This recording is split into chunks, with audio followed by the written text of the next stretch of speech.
नमस्कार साथियों कैसे हो। आशा करता हूँ अच्छे होगे साथियों आज हम यहाँ इस वीडियो में डिस्कस करेंगे एसआईवी युक्त लोकोमोटिव की और उसके साथ में उसके ट्रिपिंग की। ज़्यादा से ज़्यादा प्रयास किया जाएगा कि इस वीडियो में हम एसआईवी युक्त डीजे सर्किट की साथ में उसके ट्रिपिंग होने वाली ट्रिपिंग की और ट्रबल शूटिंग की ज़्यादा से ज़्यादा हम प्रयास कर सकें। ठीक है साथियों, तो देखते हैं हम सबसे पहले कि हमारे आर्नो वाले डीजे सर्किट में और एसआईवी वाले डीजे सर्किट में कितना डिफरेंस है और क्या फंक्शनिंग है अलग अलग। ठीक है, तो सबसे पहले हम यहाँ से चलते हैं तो हम देखेंगे सीसीपीटी फ्यूज वहाँ 6 एम्पियर का होता था, यहाँ 16 एम्पियर का कर दिया गया। C118 जो का कॉन्डक्टर होता था, कॉन्डक्टर हटा दिया गया, तो यहाँ पर इसका अपर इंटरलॉक भी हटा दिया गया है। ठीक है, C105, C106, C107 के अपर इंटरलॉक वहाँ भी थे, यहाँ भी हैं। Q44 का अपर इंटरलॉक यहाँ भी है, वहाँ भी था। लेकिन साथ में साथियों इसमें इन सब को बाईपास करते हुए एक Qcon का अपर इंटरलॉक लगा दिया गया। ठीक है, अपर इंटरलॉक Qcon का जो कि एक एसआईवी के काम की जांच करती है, उस रिले का अपर इंटरलॉक यहाँ लगा दिया गया है। साथ में Q46 का अपर इंटरलॉक वहाँ भी था, यहाँ भी है। GR0 पे 5 नॉच तक बंद, यहाँ भी वहाँ भी था और यहाँ भी है। लेकिन यहाँ पर एक चीज़ और लगाई गई है कि 107 के अंडर इंटरलॉक को यानी कि 108 के अंडर इंटरलॉक से बाईपास किया गया है। यानी कि जब C108 की ब्रांच पे 107 का अपर इंटरलॉक लगा हुआ है, तो जब 107 कॉन्डक्टर बंद होगा तो 108 खुला रहेगा और 108 बंद होगा तो 107 खुला रहेगा। ठीक है, ये इसमें और लगा दिया गया MBRF का, जो कि रिहोस्टिंग के लिए यानी कि ब्रेकिंग के लिए है। MBRF का है ये, इसको लगा दिया गया है। ठीक है, इसके साथ Q118 तक और कोई इसमें बदलाव नहीं है। साथ में हम Q44 की ब्रांच पे चलते हैं तो Q44 की भी ब्रांच पे भी कोई बदलाव विशेष नहीं है। यहाँ पर ये एसआईवी यूनिट और लगा दिया गया आर्नो की जगह। साथियों इस एसआईवी यूनिट को समझने के लिए सबसे पहले हमें आर्नो से कंपेयर करनी पड़ेगी। यानी आर्नो को हमारे 1 फेज सप्लाई मिलती थी और 3 फेज देता था। साथ में इसमें दोनों सप्लाई देनी पड़ेगी, बैटरी की भी सप्लाई और 830 volt AC 1 single phase supply, और ये 3 फेज 415 वोल्ट AC में इसको कन्वर्ट करके आउटपुट देता है अपनी। ठीक है, तो इस तरह से इसमें जो है ये फ्यूज हमारा CCIN भी बढ़ गया। BL अगर हमारा अनलॉक है तो यहाँ पर ये BL BMT अगर बंद है, खुला है तो ये हमारा बैठा रहेगा, अगर बंद है तो ये हट जाएगा, तो QSBM के द्वारा मिलेगी। QB60 का अपर इंटरलॉक यहाँ लगा दिया गया। ठीक है, इससे सप्लाई होते हुए हमारे 110 वोल्ट DC की सप्लाई जो है कन्वर्टर के लिए मिलेगी। ठीक है, और इस तरह से Q जैसे ही हमारा कन्वर्टर काम चालू करेगा, उसके साथ में उसकी सेंसर लगा हुआ है, वो सेंसर के द्वारा Qcon एनर्जाइज हो जाएगी हमारी, और Qcon एनर्जाइज होके यहाँ का अपर इंटरलॉक हटा देगी और BLCP की ब्रांच पे जो लगा Qcon का अंडर इंटरलॉक को बैठा देगी, जिससे कंप्रेसर भी हमारे चल जाएंगे Q2D 101 के एनर्जाइज होने पर। ठीक है, वो चीज़ अलग है, हम पहले यहाँ समझते हैं जो भी है इसका। Q45 की ब्रांच पे जो भी चीज़ें लगी हुई हैं, CC DJ, VL DJ, BP1 DJ, ZPT का 01 और BP1 DJ, BP1 नहीं BP2 DJ। ठीक है, BP2 DJ और BLR DJ। ठीक है, इस तरह से ये है। और Q44 MT DJ की ब्रांच पे उसका अंडर इंटरलॉक लगा हुआ है। साथ में यहाँ पर कुछ रिले हटाई गई हैं, उन रिलों में जैसे QLM वहाँ भी थी, यहाँ भी है। QOP वहाँ भी थी, QOP यहाँ भी है, QP1 QP2 और QSIT। यहाँ पर QSIT एक और रिले लगा दी गई है।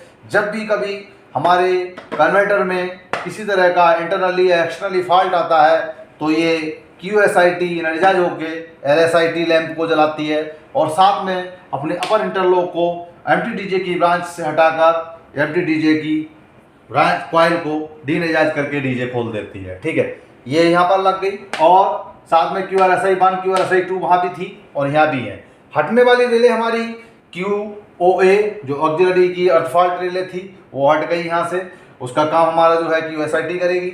और साथ में हमारी रिले थी QLA ओवर करंट के लिए, वो भी यहाँ पे QSRT करेगी। साथ में और हमारी QOA और QLA ये रिले हमारी हटा दी गई हैं और इससे संबंधित स्विच भी HQAO को भी हटा दिया गया है, ठीक है। तो इस तरह से ये QPDJ हमारे वहाँ यहाँ भी है, वहाँ भी थी, तो ये इस तरह से MPDJ और EFDJ की मिली जुली ब्रांच है यहाँ पर। तो इस तरह से हमारे जो है MTDJ एनर्जाइज हो जाएगी EFDJ के द्वारा और EFDJ डी एनर्जाइज होके MTDJ डी एनर्जाइज बनी रहेगी, ठीक है। यहाँ पर हमारा C118 का कंडक्टर भी हटा दिया गया है। साथ में आओ हम थोड़ा इस पर नज़र डालते हैं कि इसकी प्रक्रिया कैसे होती है और साथ में ये SIB हमारा कैसे काम करता है, डीजे सर्किट के माध्यम से हम समझने की कोशिश करते हैं, ठीक है। चलिए, जैसे हम HBA को एक पे करते हैं, CC additional CCVA, CCVA, CCP fuse अगर हमारे ठीक हैं तो ये सप्लाई हमारी इधर से यानी C105, C106, C107 के कॉन्ट्रैक्टर खुले हुए हैं। यदि कन्वर्टर में बस इतना अंतर है कि अगर हमने VLBMT को ऑन कर रखा है यानी कि बंद कर रखा है तो ये हमारी सप्लाई QSBM के द्वारा कन्वर्टर स्टैटिक कन्वर्टर को मिलेगी। यदि VLBMT को हमने खुला रखा है, बंद नहीं किया है, तो ये हमारी सप्लाई VLBMT से होती हुई इसके अपर इंटरलॉक से होती हुई जो है स्टैटिक कन्वर्टर को मिलेगी। लेकिन जब स्टैटिक कन्वर्टर स्टार्ट हो जाता है तो VLBMT के बंद करने पर यह अपर इंटरलॉक हट जाता है और QSBM का बैठ जाता है, यानी QSBM की ब्रांच पे VLBMT का बंद होने का अंडर इंटरलॉक है जो कि लग जाता है और QSBM को एनर्जाइज कर देता है। और QSBM एनर्जाइज होके ये टाइम डिले रिले होने के कारण 2 सेकंड बाद ये एनर्जाइज होती है। तो 2 सेकंड तक हमारा, जैसे ही हम डीजे बंद होने के बाद VLBMT बंद करते हैं तो 2 सेकंड के लिए स्टार्टिंग कन्वर्टर हमारा बंद होके चालू होता है इस QSBM की सप्लाई के द्वारा, ठीक है। अगर हम VLBMT को डीजे बंद करने से पहले ही बंद कर लेते हैं तो ये सप्लाई हमारी QSBM एनर्जाइज बनी रहती है, तो भी ये हमारा यहाँ पर 2 सेकंड की टाइम डिले होने के कारण 2 सेकंड का यहाँ टाइम लेती है। इसीलिए स्टैटिक कन्वर्टर जो है 8 से 11 का सेकंड का समय लेता है काम करने में, यानी कि चालू होने में, ठीक है। तो ये रही इससे संबंधित। आगे बढ़ते हैं हम। अब हमारी सप्लाई Q118 के लिए कहाँ से मिलेगी, तो वो सप्लाई बनेगी हमारी QCon के अपर इंटरलॉक द्वारा।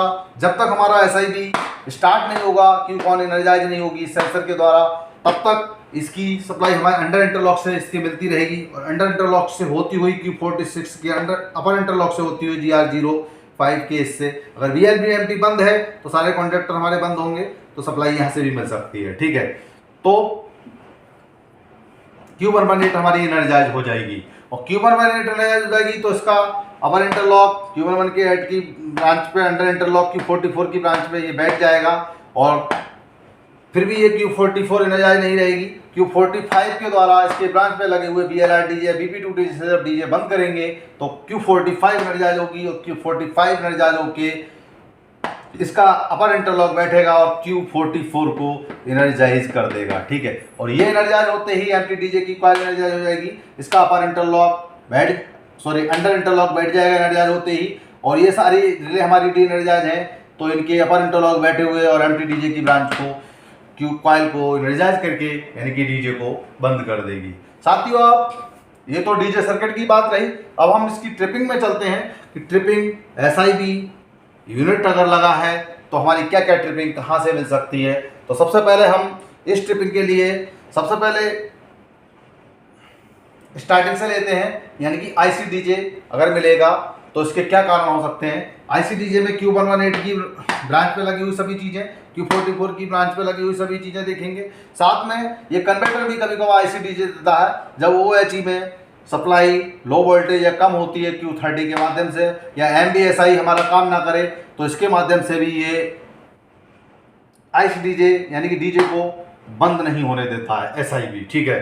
तो ये रही हमारी ICDJ। साथ में ICDJ के संबंधित जितनी भी ट्रिपिंग हमारी Q118 की ब्रांच से मिलेगी वो ये रही कि जैसे ही हो सकता है Q1 का अपर इंटरलॉक खराब हो या अपर इंटरलॉक इसका वेल्ड हो तो ये क्यू कॉन को एक बार हम जाके चेक कर लेंगे कि एनर्जाइज की हालत में तो नहीं है ये। अगर ये एनर्जाइज हालत में होगी तो इसका अपर इंटरलॉक नहीं बैठेगा और Q118 की ब्रांच Q118 की कॉइल को एनर्जाइज नहीं होने देगा, ठीक है। अगर ये भी ठीक है तो Q46 को देख लेंगे कि ये एनर्जाइज तो नहीं है, अपर इंटरलॉक इसका अलग तो नहीं है, ठीक है।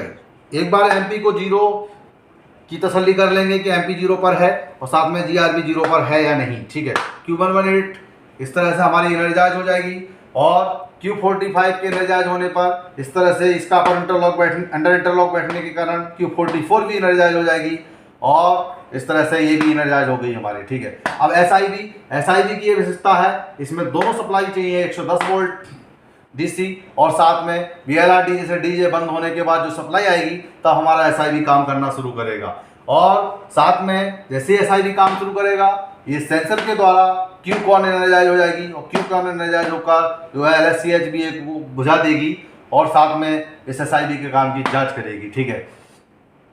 और Q कॉन एनर्जाइज होते ही इसका अंडर इंटरलॉक BLCP की ब्रांच पे भी बैठ जाएगा और कंप्रेसर भी हमारे चलने लगेंगे, ठीक है। तो इस तरह से अब हम ट्रिपिंग में आते हैं कि Q118 एनर्जाइज हो गई, Q44 IC DJ मिल रहा था, SIB के कारण भी IC DJ मिलता है। अगर यहाँ से भी हमारा सही नहीं होता है तो हम देखेंगे कि SIB हमारा काम कर रहा है या नहीं कर रहा है। तो इसकी जांच के लिए हम सबसे पहले CCI NB फ्यूज को चेक करेंगे कि ये मेल्ट तो नहीं है, अर्थात VL बॉक्स को देखेंगे तो VL हमारा लॉक तो नहीं है, उसको अनलॉक देखेंगे, चला के देखेंगे, तब ये सप्लाई हमारी यहाँ से बनेगी। यदि हमने BLBMT को बंद कर रखा है तो QS बीम को एनर्जाइज हालत में देखेंगे, QS बीम एनर्जाइज है नहीं है, जो कि 2 सेकंड की टाइम डिले रिले है। इधर से होते हुए Q60 का अंडर इंटरलॉक लगा है तो Q60 को देख लेंगे, कहीं एनर्जाइज तो नहीं है, तो इसका अपर इंटरलॉक नहीं बैठेगा और LSDJ जलती रहेगी लगातार, IC DJ मिलता रहेगा, ठीक है। तो इस तरह से हम इसको भी चेक कर लेंगे और अगर ये भी ठीक है तो इनके अपर इंटरलॉक बेल्ट हो गए हैं किसी तरह से, उनको साफ भी करने की प्रक्रिया मैंने बताई थी। तो इस तरह से हम इनके अपर इंटरलॉक भी साफ कर लेंगे, साथ में SIB हमारा स्टार्ट हो जाएगा DJ बंद होने के बाद, यानी LSCHB बुझने के बाद 5.6 सेकंड बाद ये हमारा एनर्जाइज हो जाएगा, यानी DJ बंद होने के 8 से 11 सेकंड में ये हमारा एनर्जाइज हो जाएगा। और ये एनर्जाइज होकर ये Q कॉन जो है एनर्जाइज होकर ये अपना अपर इंटरलॉक हटा देगी। इसके साथ ही ये हमारी सारी चीज़ें जी है ऑन लोड चालू हो जाएंगी अगर BLBMT हमारा बंद है SIB के साथ ही। यहाँ पर हमारी Q2D 105 Q2D 106 को हटा दिया गया है, इसीलिए 15 सेकंड का समय नहीं बल्कि ऑन लोड ही हमारी सारी ब्लोरें चल जाएंगी। साथ में ये कॉन्टैक्टर हमारे BLBMT बंद होगी तो ऑन हो जाएंगे। इस तरह से ये हमारी सप्लाई बन जाएगी और Q118 को एनर्जाइज बनाए रखेगी। साथ में GR05 यहाँ हम अब ट्रिपिंग में आते हैं, स्टार्टिंग से देखते हैं कि जैसे ही DJ बंद हुआ यानी कि VLR DJ छोड़ते ही अगर VLR DJ छोड़ते हैं LSDJ बुझती है और LSDJ के बुझने के साथ यो का कांटा चलता है, ऑक्सिलरी की आवाज़ आती है और LSCHB बुझती है, लेकिन VLR छोड़ते ही ट्रिपिंग हो जाती है। तो Q30 यानी लो वोल्टेज की रिलीज की कमी से कारण है, उसको देख लेंगे, थोड़ा टैप कर देंगे। उसके साथ ही साथ जब VLR DJ के छोड़ने के बाद 5.6 सेकंड में ट्रिपिंग होती है तो हमारी Q कॉन के अपर इंटरलॉक के कारण यहाँ पर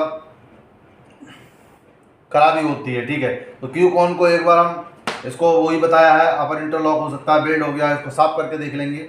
अगर 5.6 सेकंड में नहीं, अब हमारे 17 सेकंड में करीब ट्रिपिंग होती है हमारी।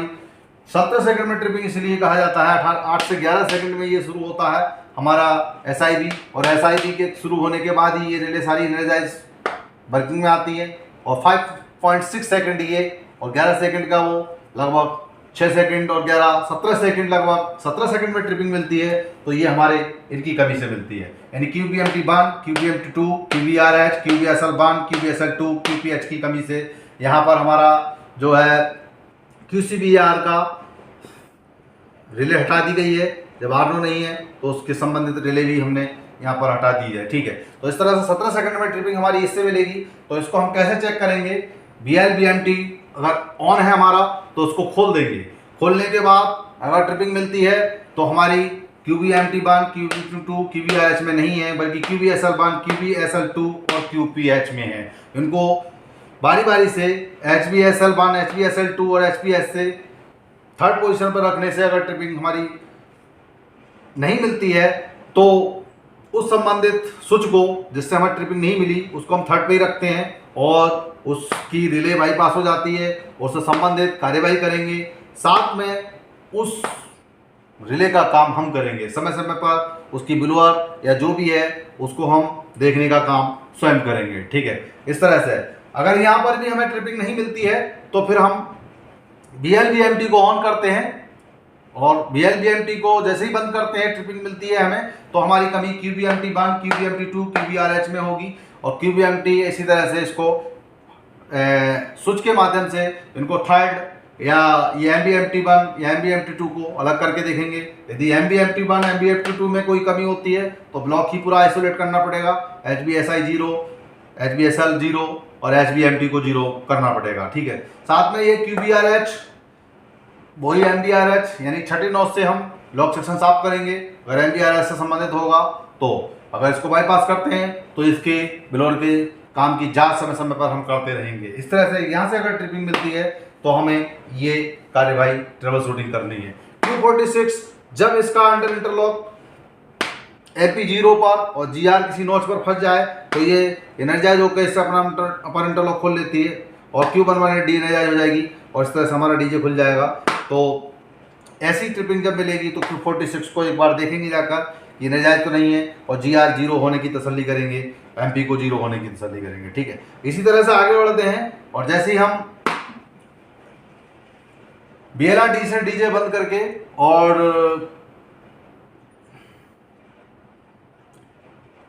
बंद करने के बाद यदि हमारी ट्रिपिंग एक नॉच लेते ही होती है यानी कि LSDJ बुझे ईओ का काटा चला, दिल्ली की आवाज आई, LSCHB बुझ गई और BLRD हमने छोड़ दिया और 17 सेकंड तक हमारी ट्रिपिंग नहीं हुई, उसके बाद हमारा कन्वर्टर भी चल गया और उस SIV कन्वर्टर भी चल गया, उसके बाद हमने GR से हमने नॉच ली तो ये वाला ये अपर इंटरलॉक खुल जाएगा और सीधी सप्लाई बन जाएगी Q30 से होती हुई QBSI1, QBSI2 से होती हुई ये सीधी Q44 को एनर्जाइज करेगी और एक नॉच लेते ही अगर ट्रिपिंग होती है यानी कि तो हमारी D1 की ट्रिपिंग होगी जो QBSI1, QBSI या MBSI1, MBSI2 की कमी से होगी या GR के 0 के मंद चालन की वजह से होगी। ठीक है, तो इसमें हम MBSI, MBSI1, 2 को या QBSI1, 2, 3 को HBSI के द्वारा देख लेते हैं। अगर रिले इसकी काम नहीं कर रही किसी तरह से कि अंडर इंटरलॉक की कमी के कारण है तो HBSI को हम थर्ड पोजीशन पर मार के उससे संबंधित मोटर की जांच करते रहेंगे और गाड़ी काम करेंगे। यदि वो नहीं होती है और MBSI होता है तो हमें पूरा ब्लॉक आइसोलेट करना पड़ेगा। इस तरह से हम ब्लॉक आइसोलेट करके ब्लॉक सेक्शन या TLC के अनुसार जितना भी काम कर सकते हैं काम करेंगे। ठीक है, इस तरह से Q44 से संबंधित हमारा होगा तो ये हमारी ट्रिपिंग मिलेगी। आगे कन्वर्टर से संबंधित अगर ट्रिपिंग मिलती है SIV कन्वर्टर में तो SIV कन्वर्टर में भी हमारी ट्रिपिंग जो है जैसे SI का बर्ताव किस तरह से होता है, माना अगर OHE में नो टेंशन है तो अभी ये Q30 के माध्यम से DJ बंद नहीं होने देगा। MBSI में कोई प्रॉब्लम आ रही है, स्टार्टिंग से काम नहीं कर रहा है तो अभी DJ नहीं बंद होने देगा, IC DJ का ही संकेत मिलेगा। यदि इसमें इसकी LED में दो तरह के फॉल्ट आते हैं जिसको हम इंटरनली फॉल्ट और एक्सटर्नली फॉल्ट कहते हैं। इंटरनली फॉल्ट ये SIV के खुद यूनिट में कोई कमी से होता है, जैसे इसका फ्यूज या फैन या इसका टेम्परेचर, ओवर टेम्परेचर के कारण SIV यूनिट में कोई कमी आती है, तब ये इंटरनली फॉल्ट के अंतर्गत आता है।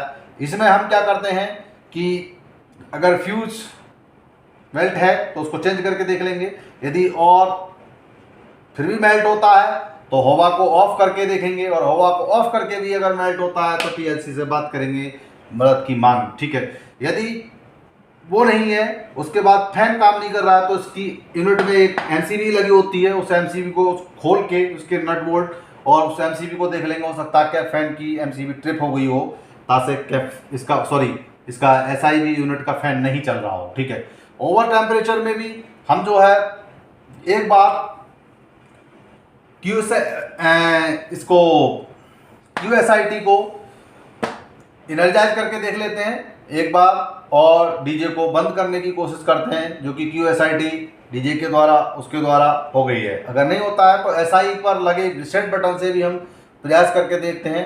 यदि उससे भी नहीं होता है तो हम IP कॉक बंद करके HBA को 1 से 0 करके और दोबारा 10 सेकंड इंतजार करके उसको HBA को 1 पे पुनः लाकर IP कॉक खोलकर डीजे बंद करने की कोशिश करते हैं। यदि हो जाता है तो गाड़ी काम करेंगे, यदि नहीं होता है तो एक बार फिर दोबारा IP कॉक को बंद करके HBA को 0 करके और अब 3 मिनट इंतजार करेंगे और 3 मिनट इंतजार करने के बाद फिर दोबारा HBA को 1 पर करेंगे, IPA कॉक खोलेंगे और कामयाबी मिल जाती है तो गाड़ी काम करेंगे। यदि डीजे बंद नहीं होता है तो TLC से बात करेंगे, मदद की मांग करेंगे। ठीक है, इसके साथ साथ और भी कमियां होती हैं जिसके कारण ये SI भी 20 सेकंड तक प्रयास करता है उन फाल्ट को एक्नॉलेज करने का। यदि फाल्ट एक्नॉलेज नहीं होता है तो ये खुद ट्रिप होकर SI भी काम करना बंद कर देता है और SI भी बंद करते ही QSIT हमारी इनर्जाइज हो जाती है और अपने अपर इंटरलॉक को हटाकर MTDJ की ब्रांच को MTDJ की कॉइल को डीनेजाइज करके डीजे खोल देती है और साथ में LSSIT लैम्प LSDJ के साथ चल जाता है। ठीक है, तो इस तरह से ये ट्रिपिंग है हमारी। आप किन कंडीशनों में ये उसको जो है 20 सेकंड जो प्रयास करता है एक्नॉलेज को फाल्ट को एक्नॉलेज करने का और प्रयास करता है चलने का, तो जिन कारणों में SI भी जो है 20 सेकंड में प्रयास करने के बाद भी नहीं होता है, उसके कारण है मैं बता दूं आपको, इन्वर्टर का ओवरलोड होना, यानी कि इसमें खुद ओवर करंट होना या आउटपुट सिंगल फेस हो इसकी, अर्थात तो भी ये SI भी काम नहीं करेगा अगर आउटपुट इसकी सिंगल फेस किसी कारण से हो गई है, शॉर्ट सर्किट कारण, यानी कि किसी भी ऑक्सिलरी को, इससे चलने वाली ऑक्सिलरी को जलने से या उसके खराब होने से बचाती है और इस तरह से ये SI भी मतलब चालू नहीं होगा 20 सेकंड में। अर्थ फॉल्ट होने पर भी या शॉर्ट सर्किट होने पर भी ये प्रयास करने के बाद भी SI भी चालू नहीं होगा और डीजे को बंद नहीं होने देगा। ठीक है, इस तरह से ये हमारी SI भी काम नहीं करे तो क्या क्या कार्यवाही करनी है और SI भी का बर्ताव कैसा है और उसमें हम क्या क्या काम कर सकते हैं, एक्सटर्नली इंटरनली फॉल्ट आने पर क्या क्या कर सकते हैं और अगर ट्रिपिंग हो तो हम क्या क्या कर सकते हैं इस SIB यूनिट में। SIB यूनिट के डीजे सर्किट की ट्रिपिंग मैंने आप लोगों को समझाई। साथियों, अगर वीडियो अच्छी लगी और आप लोगों को समझ में आ रहा है तो लाइक और शेयर ज़रूर बनता है और मेरे अगले वीडियो से बने रहने के लिए आप लोग मेरे चैनल को अवश्य सब्सक्राइब कर लें ताकि मैं और भी ट्रिपिंग लोगों से संबंधित सारी जानकारी, पूरा प्रयास रहेगा, ज़्यादा से ज़्यादा कोशिश रहेगी ताकि इस वीडियो को बनाने का उद्देश्य पूरा हो जाएगा और फेल्योर को आप लोग बचा सकते हैं और हम और आप मिलकर इसी तरह से संरक्षित और सुरक्षा के साथ रेल का संचालन करते रहें, इसी शुभकामना के साथ। और वीडियो देखने के लिए मेरी बहुत बहुत धन्यवाद। नमस्कार साथियों।